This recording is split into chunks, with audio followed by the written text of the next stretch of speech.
নমস্কার, প্রত্যেককে স্বাগত জানাই ইউটিউব চ্যানেল অ্যাস্ট্রো গাইডেন্সে।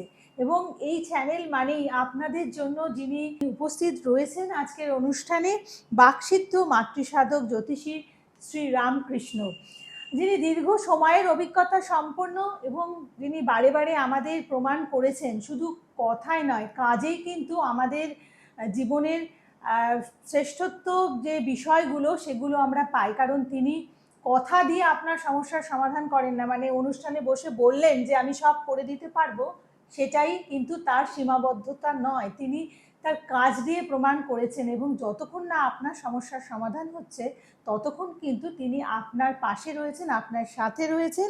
বাকসিদ্ধ মাতৃসাধক জ্যোতিষী শ্রী রামকৃষ্ণ এই মুহূর্তে এই অনুষ্ঠানে উপস্থিত। স্বাগত জানাই। নমস্কার। নমস্কার, আমার সকল দর্শক বন্ধুদের প্রণাম জানাই এবং আমার আরাধ্য দেবী তারা মাকে প্রণাম জানিয়ে, আমার গুরুদেবকে প্রণাম জানিয়ে আজকের অনুষ্ঠান আমি শুরু করছি।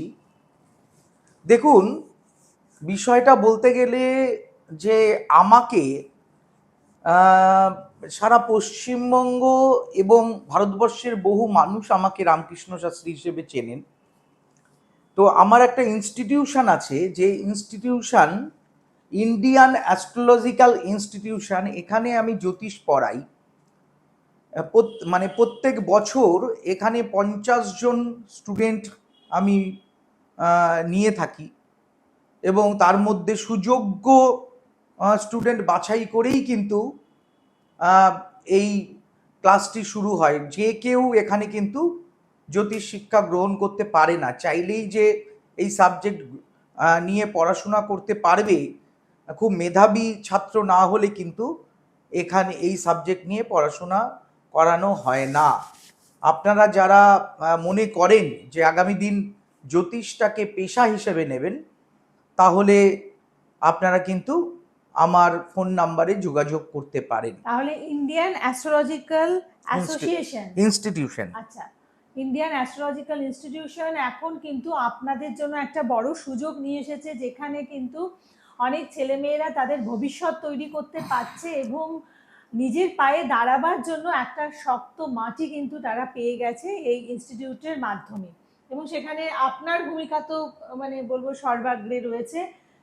কিভাবে তাদেরকে আপনি গাইড করেন? দেখুন, প্রথম কথা হচ্ছে বেসিক অ্যাস্ট্রোলজিটা আমি শেখাই এবং তার সাথে কেপি এবং হস্তরেখা বিচার, হ্যাঁ, তারপরে হোরারি বিচার, তারপরে বাস্তু বিচার, হ্যাঁ, এগুলো সমস্ত কিছু যেমন শিক্ষা গ্রহণ করানো হয়, তার সাথে সাথে কিছুটা তন্ত্র, পুজো পাঠ, এগুলোও কিন্তু আমরা শিখিয়ে থাকি। বেশ, তাহলে যারা অ্যাস্ট্রোলজির মাধ্যমে ভবিষ্যৎ গড়তে চাইছেন, মানে একজন অ্যাস্ট্রোলজার হিসেবে নিজের পরিচয় বহন করতে চাইছেন, যারা জীবনে সুপ্রতিষ্ঠিত হতে চাইছেন, অবশ্যই আপনারা যোগাযোগ করে নেবেন এবং তার জন্য ফোন নাম্বার রয়েছে। আচ্ছা, এবার জানবো যে আপনার ইনস্টিটিউটে মানে কোর্স যেগুলো রয়েছে সেগুলো ডিউরেশন কতদিন? দেখুন, এর কোনো হিসেব নেই, কারণ প্রফেশনাল অ্যাস্ট্রোলজার হতে গেলে যে ধরনের শিক্ষা গ্রহণ করতে হয়, সেটা কারোর 2 বছর লাগে, কারোর 3 বছর লাগে, ম্যাক্সিমাম 4 বছরের মধ্যে সবাই কমপ্লিট করে ফেলেন। এই না যে কমপ্লিট হলো কিন্তু সে কিছু শিখলো না, সেই বিষয়টা কিন্তু এখানে থাকে না। কারণ আমরা চেষ্টা করি প্রত্যেককে একটা প্রকৃত জ্যোতিষ বানিয়ে ছাড়ার, যাতে আমাদের ইনস্টিটিউশনের একটা বদনাম না হয়। মানে সার্টিফিকেটের উপরে জোর না দিয়ে কতটা জ্ঞান আরোহণ করলো। হ্যাঁ, সার্টিফিকেট তো দিয়ে দেওয়া যেতেই পারে, সার্টিফিকেট মূল্যহীন। সার্টিফিকেট গলায় রাখলেই যে তিনি ভালো প্রেডিকশন করতে পারবেন, সেটা আমি মনে করি না। আর যারা দেখাতে আসেন, তারা সার্টিফিকেটের থেকে নিজের প্রেডিকশনটার উপর, পাস্ট, প্রেজেন্ট, ফিউচারের উপর বেশি জোর দেয়। পাস্ট যদি বলতে পারে, তাহলে প্রেজেন্টটা কিছুটা বলতে পারে এবং তাহলে ফিউচারটাও মিলে যাবে। এই বিষয়গুলো দেখতে হবে। মোট কথা, যারা আসবেন আমার স্টুডেন্টদের কাছে, তারা যেন নিরাশা হয়ে না ফেরেন, যেন মনে না করেন যে এর কোনো পাণ্ডিত্যের অভাব আছে। ঠিক। অতএব মানে প্রকৃত জ্ঞান অর্জনের জায়গাটাই কিন্তু এই ইনস্টিটিউট প্রাধান্য দিয়ে থাকে। তাই যারা যারা ভবিষ্যৎ গড়তে চাইছেন জ্যোতিষ শিক্ষার মাধ্যমে আপনারা অবশ্যই যোগাযোগ করে নেবেন। আপনাদের জন্য কিন্তু ভীষণ বড় একটা সুবর্ণ সুযোগ অপেক্ষা করছে। তো যোগাযোগ করা অবশ্যই প্রয়োজন রয়েছে, এবং যোগাযোগ করতে হলে দেখুন যে ফোন নাম্বার রয়েছে তারই মাধ্যমে আপনারা যোগাযোগ করে নিন। তো এবার আসি কিছু আমাদের প্রাত্যহিক জীবনের সমস্যার ক্ষেত্রে। যেমন আমরা দেখছি আজকের দিনে, মানে আমাদের আজকে সারা ভারতবর্ষ বিশেষ করে পশ্চিমবঙ্গে প্রচুর ছেলেমেয়েরা উচ্চশিক্ষিত হয়ে বসে রয়েছে, কিন্তু তারা একটা উপযুক্ত চাকরি পাচ্ছে না। এটা কি কারণে হচ্ছে? দেখুন, বেসিক্যালি বাঙালিদের মধ্যে একটা চাকরি করার মানসিকতা কিন্তু প্রবল। হুম একটা জেনারেল এডুকেশন করে, কোনো টেকনিক্যাল দিকে না গিয়ে জেনারেল এডুকেশন করে স্কুল শিক্ষক হওয়া, কিংবা প্রফেসরি করা, কিংবা একটা চাকরির প্রবণতা কিন্তু মানে যেন একটা সকলকে গ্রাস করেছে হুম যে আমাকে চাকরি পেতে হবে, হুম। চাকরি না পেলে তবে আমি একটা ব্যবসা করব। হুম কিন্তু মনে রাখবেন যে এই যে চাকরির বাজার, হুম এই চাকরির বাজার দিন দিন ছোট হয়ে আসছে। হুম। আপনি দেখুন, ব্যাংকে ছাঁটাই হচ্ছে, সব জায়গায় মেশিন এবং বসে IT যাচ্ছে, সেক্টরে তো একটা আইটি, ধস নেমেছে। হ্যাঁ, ধস নেমেছে। এখন এআই দিয়ে অনেক কিছু হয়ে যাচ্ছে। এখন মানুষকে কিন্তু দেখুন, এই যে যখন কেউ কিছু করতে পারছে না হুম তখন ব্যবসার দিকে যাচ্ছে। কিন্তু মনে রাখতে হবে যে একটা মানে জাতক বা জাতিকা যদি চিন্তা করে যে আমি পরিশ্রম করব এবং নিজে একটা প্রতিষ্ঠান তৈরি করব, এবং প্রতিষ্ঠান তৈরি করে 10 জন লোককে চাকরি দেব, এই মানসিকতাটা যতক্ষণ পর্যন্ত মানে একটা শিক্ষিত ছেলে মেয়েদের মধ্যে না ঢুকবে, হ্যাঁ, যে আমি চাকরি করলে কি হয়, আমি এতগুলো ছুটি পাবো, ফাঁকি দিতে পারবো, এই মানসিকতাটা কিন্তু সমাজের মধ্যে কিছু স্তরের মানুষের মধ্যে কিন্তু গ্রাস করেছে হুম এই চাকরির ব্যাপারটা নিয়ে।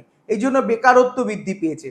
যে ব্যবসা করার যে একটা মানসিকতা, সেই মানসিকতাটা কিন্তু ছোটবেলা থেকে তৈরি করতে হবে যে আমি চাকরির দিকে যাবই না, হুম আমি ব্যবসা করব। আমি শিক্ষা গ্রহণ করেছি, আমি যে কোনো একটা প্রোডাক্ট নিয়ে আমি কাজ করব, আমি সেটাকে নিয়ে আরো আগামী দিন আরো বড় জায়গায় পৌঁছে যাব এবং সেটাকে নিয়ে পড়াশোনা করব।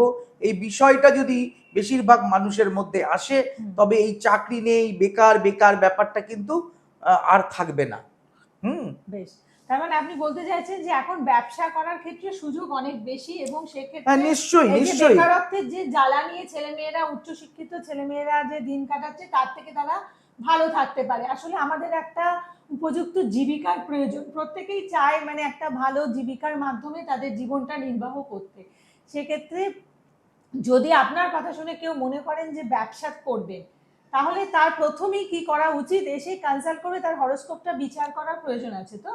প্রথম কথা, কিছু মানুষ হুম যারা জন্মায় তারা ভালো ব্যবসা করতে পারে, হুম তাদের মধ্যে সেলসম্যানশিপ একটা ক্যাপাসিটি থাকে। হুম আমি যে কোনো একটা প্রোডাক্ট, সেই প্রোডাক্টটা বিক্রি করব, সেই মানুষকে তার চাহিদা তৈরি করব।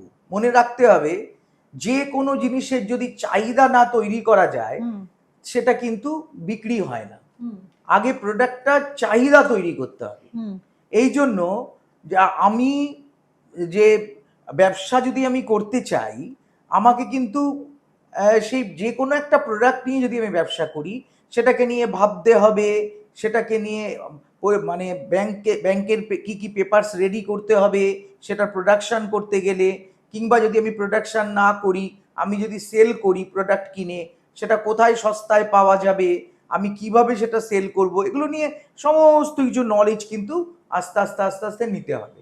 বেশ।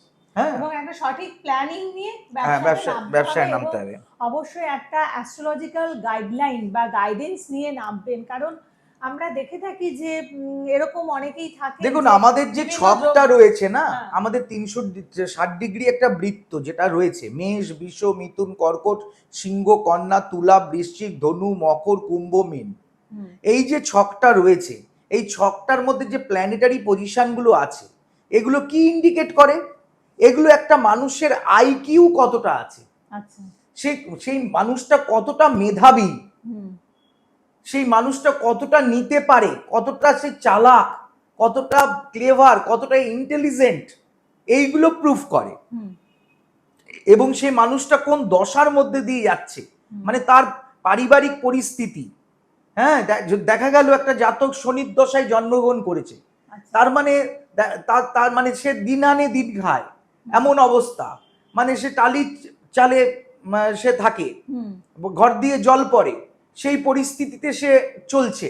সেগুলো ভাবতে হবে, সে কোন পরিস্থিতি থেকে কোন পরিস্থিতিতে এগোতে গেলে তাকে কোন গ্রহের জন্য কিভাবে চলা প্রয়োজন, হুম কি কি বুদ্ধি নেওয়া প্রয়োজন, কি ব্যবসার করার প্রয়োজন, কি ব্যবসা করলে সে মানে পরিস্থিতি থেকে সে এগিয়ে আসতে পারে, এগুলো একজন ভালো জ্যোতিষীর থেকে পরামর্শ নেওয়া উচিত।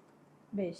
এবং তাই আপনি যদি ব্যবসা করতে চাইছেন সেক্ষেত্রে অবশ্যই গাইডলাইন একটা নিয়ে নেবেন, এবং আপনার ব্যবসার ক্ষেত্রে ব্যবসা করতে গিয়ে যদি দেখলেন সেখানে আপনার প্রতিবন্ধকতা আসছে, সেক্ষেত্রেও কিন্তু আপনি একটা সাজেশন নিন, কনসালটেশন নিন, এবং এই কনসালটেশন নিয়ে দেখা গেল সে চতুর নয়, হুম প্রচন্ড ভাবে সে শারীরিক কসরত করতে পারে, হুম সে ভালো মানে ব্যায়াম করতে পারে, গায়ে অত্যাধিক শক্তি আছে, হাইট ভালো আছে, তখন সে ব্যবসার দিকে না গিয়ে সে ভালো পরিশ্রম করতে পারে। সে তখন প্রশাসনিক বিভাগে চেষ্টা করবে, পুলিশ বা অন্যান্য জায়গায় চাকরির জন্য সে চেষ্টা করলো। বেশ। আবার দেখা গেল কারোর টেকনিক্যাল দিকটা ভালো, হুম হ্যাঁ, সে টেকনিক্যাল লাইনে কোনো একটা কিছু মানে সমস্ত দিকে তার ন্যাক আছে, হুম সেগুলো দেখা গেল হরোস্কোপে, তখন তাকে ওই দিকে ইঞ্জিনিয়ারিং এর দিকে নিতে হবে, তার প্ল্যানেটারি পজিশন যা যা রয়েছে, হুম। এগুলো সব দেখে নেওয়ার প্রয়োজনীয়তা আছে। একদম।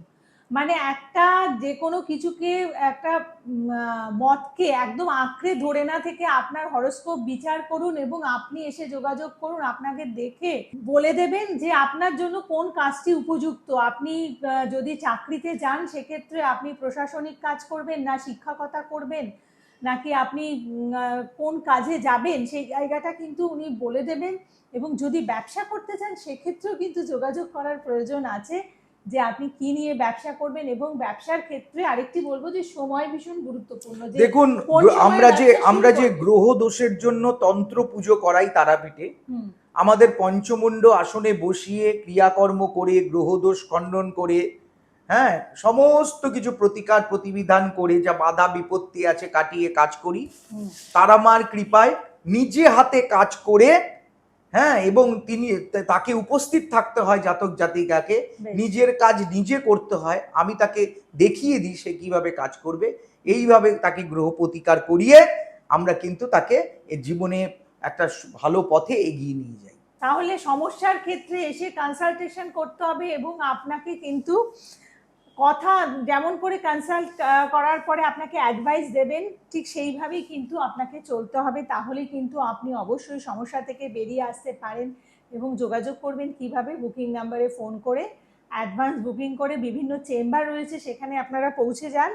চেম্বার পাচ্ছেন জলপাইগুড়ি, শিলিগুড়ি, কোচবিহার, ফালাকাটা, কৃষ্ণনগর, রানাঘাট, দমদম, মুম্বাই, দিল্লি, আগরতলা, বিভিন্ন জায়গায় চেম্বার রয়েছে এবং অনলাইন কনসালটেন্সি রয়েছে। যদি আপনি না আসতে পারেন সেক্ষেত্রে অনলাইন কনসালটেন্সি করুন, কিন্তু এই যে বিভিন্ন পূর্ণ যোগ বা আমাদের যে গুরুত্বপূর্ণ তিথি নক্ষত্রক্ষণ রয়েছে সেই সময়ে কিন্তু মাতৃসাধক জ্যোতিষী শ্রী রামকৃষ্ণ শাস্ত্রী আপনাদের জন্য বিভিন্ন ক্রিয়ার আয়োজন করেন, মানে তন্ত্রক্রিয়ার আয়োজন করেন, যজ্ঞা অনুষ্ঠানের আয়োজন করেন, যার মাধ্যমে আপনাদের যে গ্রহদোষের জায়গাগুলো সেই জায়গাগুলোকে তিনি খণ্ডন করেন এবং মাতৃশক্তির মাধ্যমে আপনাদের সমস্যাগুলো সমাধান করে দেন।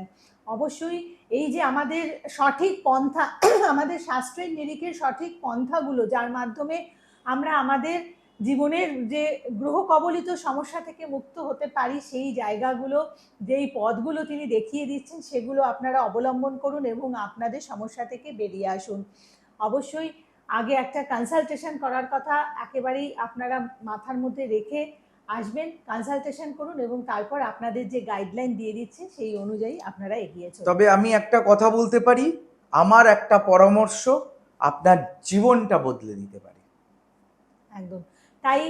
হতাশা, নিরাশা বা আপনার জীবনে না পাওয়ার যন্ত্রণা, এটাকে না পুষে রেখে একটু সময় মতো এসে যোগাযোগ করুন। একটা কনসালটেশন আপনাকে কিন্তু আপনার জীবনের অনেক কষ্ট থেকে, অনেক হতাশা থেকে মুক্ত করতে পারে। তাই আপনারা অবশ্যই বুকিং নাম্বারে ফোন করে বিভিন্ন চেম্বারগুলো যে রয়েছে আপনার সুবিধে অনুযায়ী চেম্বারে পৌঁছে যান এবং কনসালটেশনের মাধ্যমে, একটা সুপরামর্শের মাধ্যমে আপনি আপনার জীবনের রূপান্তর ঘটান। আপনি ভালো থাকুন, আপনার পরিবারকে ভালো রাখুন। আজকের পর্ব এতটুকুই। নমস্কার।